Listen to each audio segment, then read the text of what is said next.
ដេចគតិប្រដ្ឋបណ្ឌិតប៊ុនរនីហ៊ុនសែនចុះសួរសុខទុក្ខវីរៈកងទ័ពដែលរងរបួសនៅសមរភូមិកំពុងសម្រាប់ព្យាបាលនៅតាមមន្ទីរពេទ្យដោយក្តីក្តុកក្តួលរំជួលចិត្តអាណិតអាសូរនិងក្តីបារម្ភទាំងថ្ងៃទាំងយប់នៅរសៀលថ្ងៃទី14ខែធ្នូម្សិលមិញនេះសម្ដេចគតិប្រដ្ឋបណ្ឌិតប៊ុនរនីហ៊ុនសែនប្រធានគណៈក្របាត់ក្រហមកម្ពុជាបានចុះសួរសុខទុក្ខនិងនាំយកអំណោយមនុស្សធម៌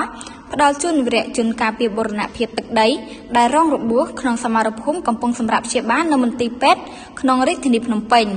សម្ដេចគតិប្រដ្ឋបណ្ឌិតប៊ុនរនីហ៊ុនសែនតែងតែមានក្តីបារម្ភខ្វល់ខ្វាយគ្រប់វិនាទីដោយមិនរំលងនោះឡើយចំពោះសុខទុក្ខរបស់បងប្អូនវីរៈជននិងក្រុមគ្រួសារព្រមទាំងប្រជាជនរងគ្រោះនិងងាយរងគ្រោះបំផុតដែលកំពុងជួបប្រទះនៅទុក្ខលំបាកព្រោះថាទុក្ខលំបាករបស់បងប្អូនប្រជាពលរដ្ឋទាំងអស់គឺជាទុក្ខលំបាកផ្ទាល់ខ្លួនរបស់សម្ដេចគតិប្រដ្ឋបណ្ឌិតប៊ុនរនីហ៊ុនសែនក៏ដូចជាថ្នាក់ដឹកនាំគ្រប់លំដាប់ថ្នាក់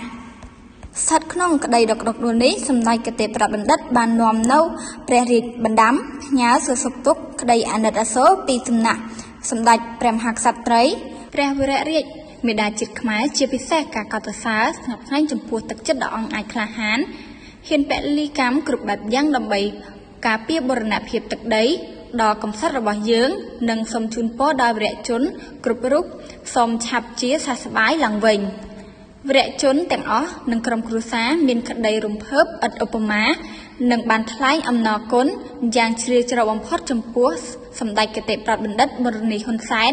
ដែលជាមេដាជាតិមនុស្សធម៌តែងតែគិតគូរពីសុខទុក្ខលើកទឹកចិត្តនិងផ្ដល់ក្តីសង្ឃឹមដ៏ធំធេងដល់ប្រជាជនគ្រប់រូប